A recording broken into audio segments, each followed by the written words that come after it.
국가 생활조건 조사에 따른 2021년까지 인구의 95%가 소득 기준 빈곤 상태에 있었다. 이 중 77%는 극심한 빈곤 상태에 있었다. 이는 베네수엘라 역사상 최고 기록이다 이렇게 나와 있습니다. 베네수엘라는 유가 상승세가 꺾이자 재정 부담이 급격히 이제 가중되었고요. 그래서 이를 메우기 위해서 화폐를 기록적인 수준으로 이렇게 막 찍어냈는데요. 이것이 이제 베네수엘라를 이렇게 완전히 망가뜨린 이런 장본인일 수도 있습니다. 실제로는 이게 국가를 폐쇄적으로 운영해서 그래요. 외국의 자본을 못 들어오게 하고 이렇게 다 외국의 어떤 그 석유 산업뿐만 이런 건 다 몰수를 했기 때문에 이게 베네수엘라의 살인적인 인플레이션의 직접적인 원인이다라고 이렇게 나와 있습니다.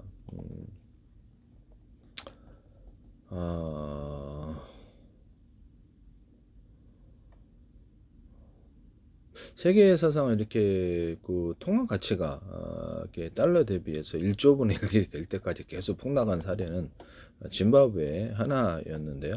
베네수엘라가 이렇게 근접하고 있는 것 같습니다. 그래서 베네수엘라는 아주 부모가 1조에까지는 달하지 않았다. 그러니까 엄청나게 지금 폭락을 했는데 외국에서 사들일 수가 없는 거죠. 자국에서 이렇게 뭐를 농사를 짓거나 자국에서 모든 것을 다 해결할 수 없는 게 요새 이렇게 현대 문명이기 때문에 외국에서 사들여야 되는데 이 부분이 지금 문제가 있게 하이퍼 인플레이션, 생필품 부족, 생산성 저하, 사회 불안, 국가를 이렇게 폐쇄적으로 이렇게 폐쇄하고 남의 자산 이렇게 외국 자산 이렇게 투자한 자산을 몰수를 하면 저런 국가 뭐 자원이 이렇게 많아도 저렇게 망하네요. 석유 외에 다른 산업이 발전하지 못해가지고 경제 기반이 좁았고 유가 하락 시 직격탄을 맞았다. 수출의 대부분 90% 이상을 석유에 의존한 유가 변동에 국도로 뭐 치안이 좋았겠습니까? 치안이 아니요. 이렇게 기업 투자가 안 된 거죠 전혀. 이게 우고 차베스 정권 이후에 대규모 국유화 가격 통제가 이루어졌는데 그래서 뭐 아무도 이걸 투자를 안 하는 거죠. 외국 투자도 안 하고 국내에서도 그럼 뭐 제대로 됐겠어요? 네.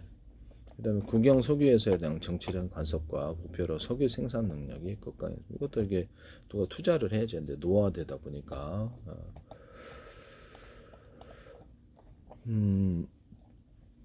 미국과의 관계 악화는 국제 제재가 있었고요. 경제를 압박했다. 그래서 화폐 가치가 하이퍼 인플레이션으로 인해서 휴지가 너무 많이 찍어대다 보니까 휴지가 돼버린 거예요. 뭐든 이게 적절함이라는 게 있어야 되는 거거든요. 그래서 휴지가 돼버렸다. 실제로는 이게 기축통화가 아니니까 기축통화 아니고 또 뭐라 그럴까 자국 내에서 모든 걸 생산하지 못하다 보니까 물가도 조절이 안 되는 거고요. 해외에서 들여와야 되는데 국민의 95%가 뭐 이렇게 정말 가난하고 77% 이상이 극빈이면 문제가 심각한 거죠. 국가로서 이렇게 모든 국가 재정을 통해서 공산주의 국가들이 그렇잖아요. 그래서 대줘야 되는데 그걸 못 대주고 해야 되는 거죠. 생필품과 의약품 부처 치안 악화, 대규모 난민 발생.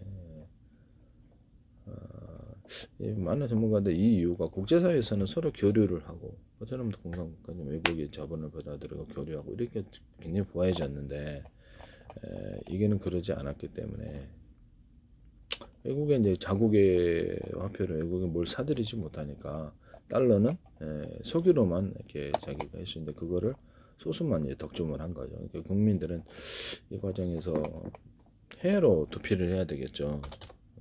그렇죠. 이렇게 마약 같은 거 이런 거 종사하거나 범죄에 종사할 수밖에 없는 거죠.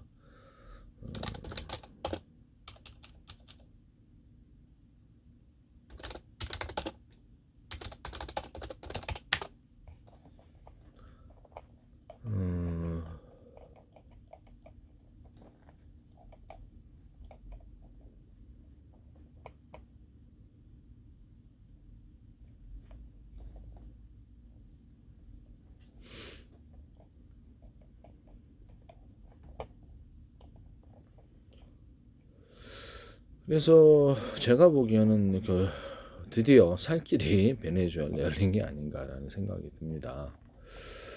제가 보기에는 이게 살 길이 열렸다. 왜냐하면 미국에게 이게 원하는 대로 이게 이제 국제사회 이제 개방이 돼갖고 투자가 이루어지고 그러면 그 다음부터 이렇게 모든 물자가 들어오기 시작하는 거죠. 생필품부터. 그러면 국민들에게는 이제 살 길이 열린 것이다. 국민들뿐만 아니라 베네수엘라 국민주 대다수가 환영을 해도 괜찮은 일이다. 왜냐하면 생필품이라도 모든 물자가 외국과의 교류를 해서 물려 들어올 것이기 때문에 저는 원조 지원도 있을 수 있어요. 원조 지원도 있을 수 있는 부분이라서 진짜로 이렇게 안에서 거의 이렇게 끝까지 그렇게 100년 동안 사셔야 되는데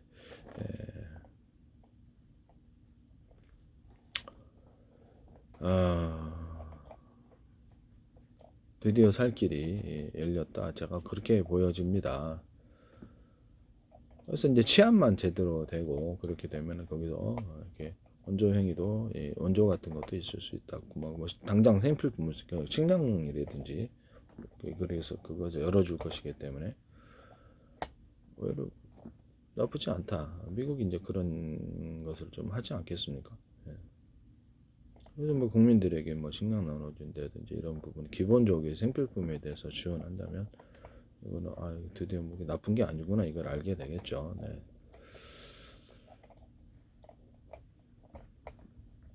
베네수엘라 부분이 마약 종사자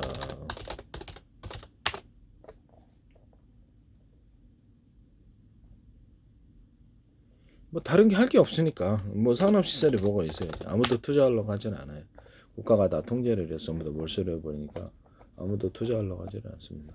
적극적으로 활동하기 어렵습니다. 다 가져가 버리니까.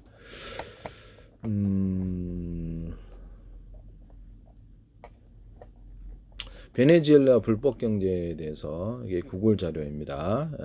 마약 밀매, 불법 금강 채굴, 밀수 포함해서 2022년 기준으로 국내 총생산의 약 21%, 범죄가 그냥 모든 것을 대체를 하는 거죠. 먹고 살 길이 없으니 그냥 범죄로 해서 베네수엘라는 콜롬비아에서 생산된 코카인을 미국이나 유럽으로 운송하는 주요 경유주 역할을 하는데 세계 2024년 기준에 전 세계 코카인의 24% 베네수엘라 경화라는 거 추정되지만 베네수엘라 대규모 마약 생산국은 아니다. 그건 모르죠. 합성 마약이 있으니까 그건 또 알 수 없는 일입니다. 일반 인구의 고용 인구보다는 범죄에 종사해갖고 소득을 얻는다고 이렇게 마약 카르텔 및 범죄 조직의 영향력 확대되고 정부 및 고위층의 연루 등이 더 뭐 석유 아니면 뭐 다른 게 팔 게 없으니까 왜 마약에 이제 손을 댄다는 거죠. 네, 그래서 한국도 마약을 적극적으로 다뤄야 될 것 같은데요. 한국도 이렇게 일본도 그 나라를 파괴한다는 점에서는 전 세계 국가 차원에서 이 마약에 대해서 그 나라를 파괴하는 행위 또는 어떤 외국에 파괴하고자 하는 어떤 세력들이 배후에서 개입했을 이런 가능성에 대해서 매우 높기 때문에 특히 미국 같은 경우는 마약을 미국에 대한 공격으로 생각할 수도 있어요. 장기적으로 가서는 이 마약을 해결하지 않고는 마약과 조폭들을 해결하지 않고는 미국이 사실상 달러를 국유화시키고 어떤 알래스카로 이렇게 어떤 화물 철도를 놓거나 또 초고속 관광 열차를 할더라도 이렇게 중남미의 마약 종사자들이 미국으로 들어왔을 때 미국을 완전히 직격탄을 맞는 거기 때문에 반드시 미국 국내에서도 미국 국외에서도 범죄 조직에 대해서 막 완전히 일망타진해야 되는데 범죄 조직은 쉬워요. 언론에서 먼저 때리고요. 언론에서 지금 500번이고 1000번이고 계속 10만 번이고 때리는 거죠. 그리고 언론에서 걸고 그다음에 수사를 꼼짝 못합니다. 네, 꼼짝 못하기 때문에 어쩌겠습니까? 그래서 엄격하게 이런 부분을 말씀을 드립니다. 마약 반응을 일부러 볼 수도 있겠네. 모든 것을 이렇게 건강 검사를 통해서 마약 반응을 봐가지고 잡으려면 뭐 못 잡겠습니까?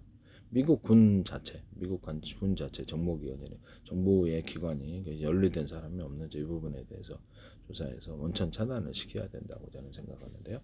어디나 있을 수는 있다라는 것이죠. 그래서 마약과의 전쟁을 통해서 미국을 하고 외국의 어떤 마약 범죄자들의 범죄 단체가 이게 미국으로 유입되는 문제 이 부분에 대해서 이렇게 해야 될 것 같아요. 달러권이 완전히 이게 중남미라든지 북미까지 다 통합해서 하려고 그러면 앞으로 각 나라에서도 이제 전 세계 이제 관광객들에게 유럽처럼 관광을 하려면 결국 불가피한 조치라고 생각합니다. 이게 국가를 파괴하는 행위, 국가에 대해서 공격하는 행위로 이렇게 바라봐야 되겠다라는 생각을 합니다. 일단은 뭐 어떻게 보면 대세일 수도 있어요. 대세일 수도 있는데 모든 베네수엘라 국민들은 이제 드디어 살 길이 열린 거죠. 드디어 살 길이. 미국은 중남미 전체에 대해서 이제 마약을 이렇게 소탕을 해야 될 수도 있어요. 그러면 그 중남미 정권들이 각각 협력을 해줘야 돼. 미국이 달러로서 중남미라든지 북미라든지 묶고 전 세계 화물 열차 통과하고 또 관광객들까지 유입을 이제 하려 그러면 미국도 살고 중남미 국가도 살고 북미도 사는 거기 때문에 전 세계 투자가 부동산 투자가 이어질 수 있는 뭐 기업 투자도 운송이 쉬우니까. 그래서 중남미도 적극적으로 이렇게 항구를 갖다가 확장을 하는데 컨테이너선 주로 무역선을 확장을 하는데 이런 부분이 필요합니다. 범죄가 있으니까 그 나라에 관광객들이 가겠어요. 네. 못 가는 거죠.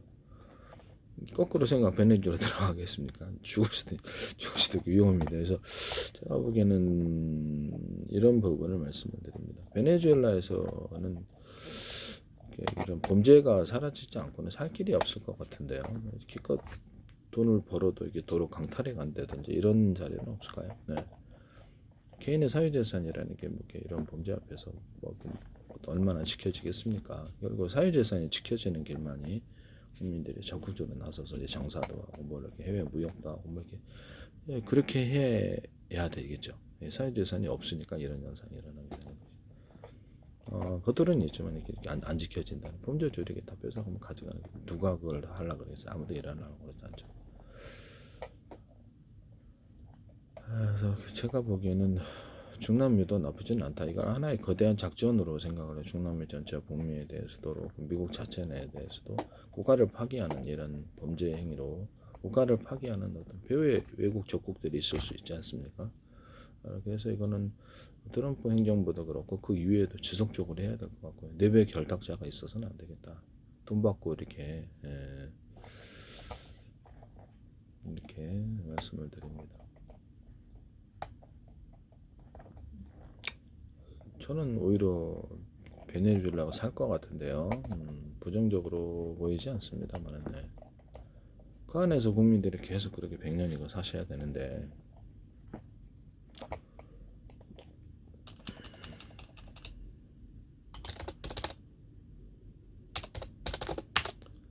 베네수엘라 빈곤율 같은데 빈곤율이 뭐 거의 90%까지 이른다. 이 비율은 베네수엘라고 초인플레 8만 프로. 완전히 화폐가 이렇게 휴지 조각이 외국에 갖고 줘서 살 수도 없고 국민들이 아무도 이 통화를 보유하기를 하루 지나면 또 떨어져요. 그러니까 보유하기를 원하지 않는다는 거죠. 아무도 일하려고 하지 않아요. 배상하니까. 이것을 보시면 베네수엘라 빈곤율이 동아일보 뉴스인데 2024년 말까지 인구의 30%에 달하는 770만 명이 인구의 30% 경계를 견디면 해외로 이주를 해버렸다는 거예요. 도저히 못 견뎌서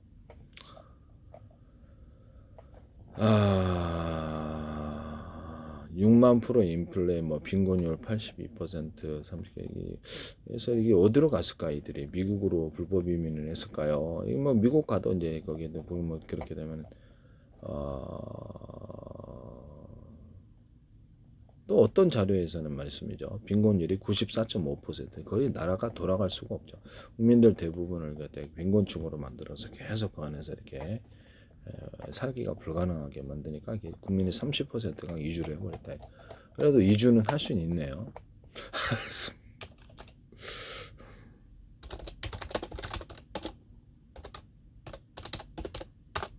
오죽하면 이렇게 세요. 그래서 이게 좀 국민들의 대규모 해외 이주는 주로 남미 및 카리브해 연안 인접 국가로 이루어졌다. 콜롬비아, 페루, 칠레, 에콰도르가 주요 목적지인데요. 미국으로 여기도 콜롬비아면 어떻게 되죠? 네, 그리고 마약이죠.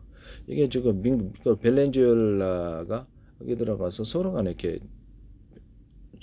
국민들이 페루, 콜롬비아 들어가서 콜롬비아 마약 근데 이렇게 연결해가지고 문제가 확산이 될 수 있는 그들이 뭐 하겠어요? 그게 남의 나라가 들어가지고 그래서 거기도 일자리가 없으면 뭐 하겠습니까? 범죄에 참여한다는 거죠. 이게 그래서 문제가 콜롬비아는 국경을 접하고 있어서 가장 많은 수의 베네수엘라 이주민 난민을 수용했다.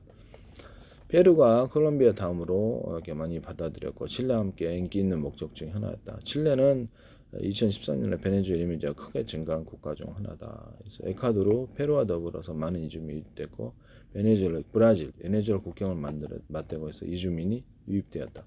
미국, 일부 베네수엘라 국민은 북쪽으로 이동한 미국 망명을 희망하여 미국 정부는 한시적으로 특정 이주민들에게 임시보호신분을 부여하기도 했다.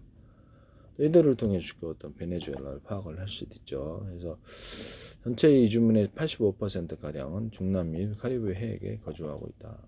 어디로도 안 가겠어요. 그래서 여기는 또 어떤 자료는 이게 2025년 현재 800만 명 가까운 한번 숫자를 가서 세어보세요. 800명 가까운의 베네수엘라 정확히 아세요. 베네수엘라 국민이 국외로 이주했다. 이거는 전체 인구의 4분의 1이 이동을 해버렸다는 거죠. 그래서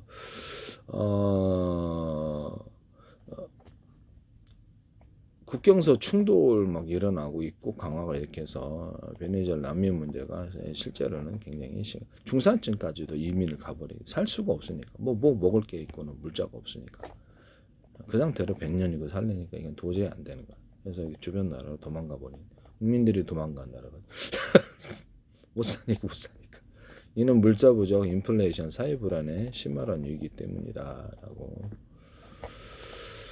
나와 있네요. 최빈국 수준의 어떤 상황이다. 이게 국민들이 도저히 못 사겠다 이거죠. 그래서 이게 좀 이민 대상국으로는 베네수엘라 이민자로서는 미국을 제일 선언을 하는데 미국으로서도 고민이 안 쓰고 부자들이 들어와도 좀 시원찮을 판에 범죄에 연관될 수도 있는 이런 사람들이 막 들어오니까 미국으로도 베네수엘라 난민 몰려와 골치 그래서 빚장 거는 이웃 나라들 이렇게 나와 있습니다.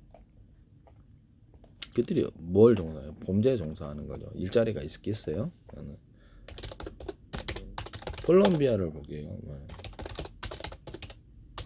콜롬비아 마약 종사.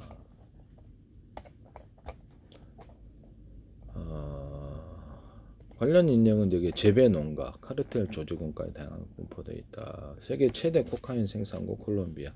전 세계 코카인 생산의 상당 부분 61%를 추정하니까 전 세계 마약을 그런 마약 가격이 엄청 비싸지고 사람들이 마약을 못하게 될 수도 있네요. 네. 상당 부분을 차지하는 세계 최대 코카인 생산국이다. 코카 재배 면적 증가. 콜롬비아 내 코카 재배 면적이 지속적으로 증가하는 추세다. 이는 더 많은 인력이 재배 과정에 관여하고 있음을 베네수엘라 난민 유입으로 인해서 누가 험한 일을 안 하려고 그러죠. 거기 가서 종사를 뭐 일자리가 있어야지 말이죠. 콜롬비아가 막 관련 사람이 굉장히 뭐 뚜렷하면 엄청나게 잘 되면 마약을 종사했겠어요. 할 게 없으니까. 빈곤 문제에 연관 많은 농촌 인구가 빈곤층에 속하고 불법 작물 외에도 다른 대체 수단이 부족한 마약 관련 산업에 종사한다. 마약 산업 종사자들은 불법 코카 재배 농 및 코카인을 가공하는 기술자 몇 명의 애들, 유통 및 밀매를 담당하는 카르텔 조직원, 그래서 이들과 연계된 다양한 인력, 이런 체포 및 처벌의 대상이 된다. 그래서 미국과 콜롬비아하고도 이 이력 때문에 갈등이 계속되고 있습니다. 그래서 구스타포 페트로 콜롬비아 대통령과 가족을 제재 대상에 올렸다 이렇게 나와 있습니다.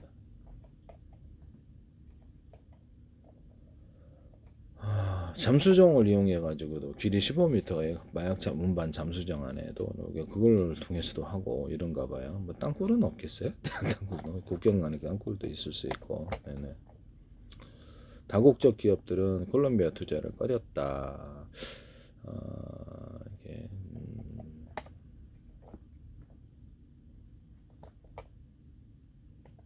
세계 마약 시장을 호령하던 조직인데, 여기 보면은 이게 메데인시에서 결성된 마약 카르텔, 콜롬비아 제1의 재벌이었고, 이거 범죄가 그 나라 완전히 지배를 하고 있는 거죠.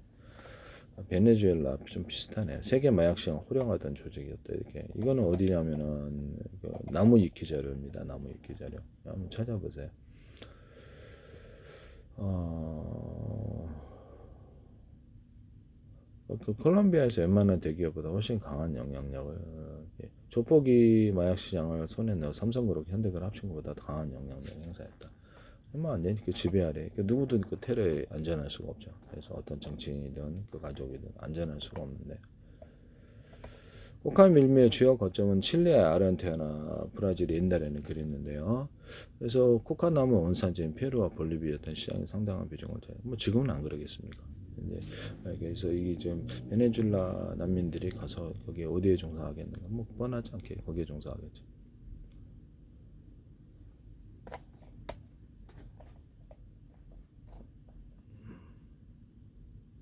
콜롬비아에서 막 약을 이런 코카인을 생산하다 보니까 주변국에 서서히 뿌리내긴 코카인 밀매가 주변국으로 퍼지는 거예요. 그럼 주변국에 되게 콜롬비아 이렇게 마약 세력들이 골치 아픈 거예요. 아니면 돈이 되든가 돈 받고 이렇게 눈 감는 거죠. 이렇게 딱눈 감고 모른 채 이렇게 하는 게. 그래서 그 주변 나라로 이렇게 퍼져가지고 중남미가 지금 상당히 부정부패가 심할 수도 있겠다라는 생각이 드네요. 어,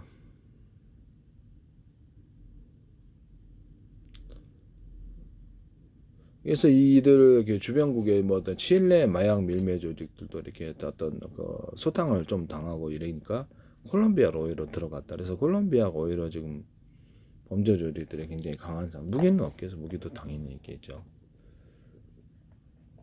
우리나라도 일단 미국으로 이렇게 마약이 운송되지 못하게 이렇게 해서 국가 차원에 있어서 여기서 이걸 좀 혹시라도 있을 수 있지 않습니까? 소규모 마약이든 일본도 그렇고 전 세계가 이제 마약에 대해서 국가에 대해서 파괴하는 행위, 국가를 공격하는 적대국의 어떤 교묘한 파괴 행위로 봐서 자신들의 세력을 구축한다는 것.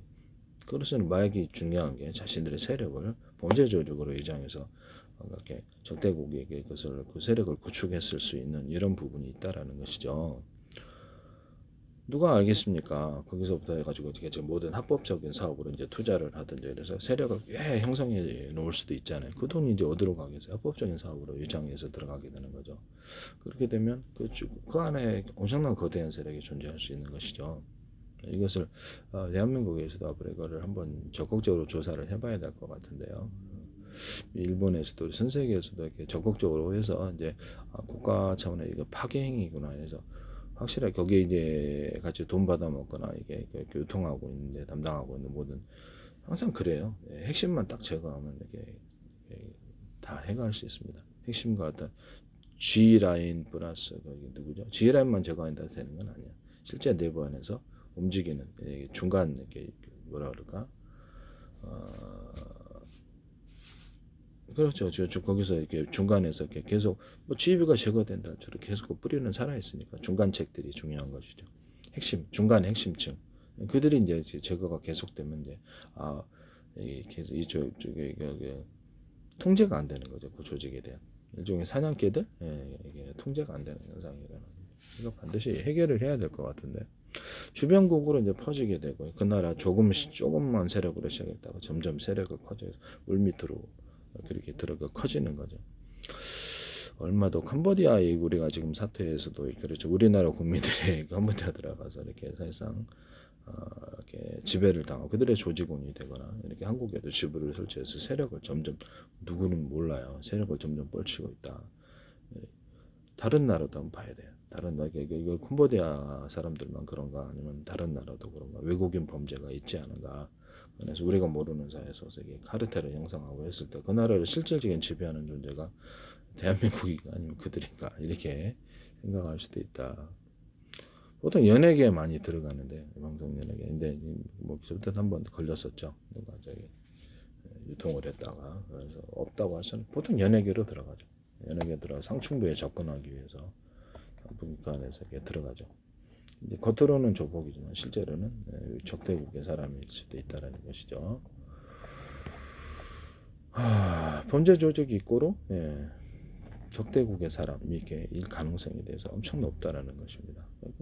그들의 군대가 이게 저기 나 그쪽 군대야 이렇게 들어오겠어요. 그들의 간첩망이 이렇게 권천망이 이렇게 들어오겠냐고요. 여기는 범죄 조직으로 위장하는 거죠. 정치권과 결탁해서 온갖 혜택을 주겠죠. 이런 부분을 말씀을 드립니다.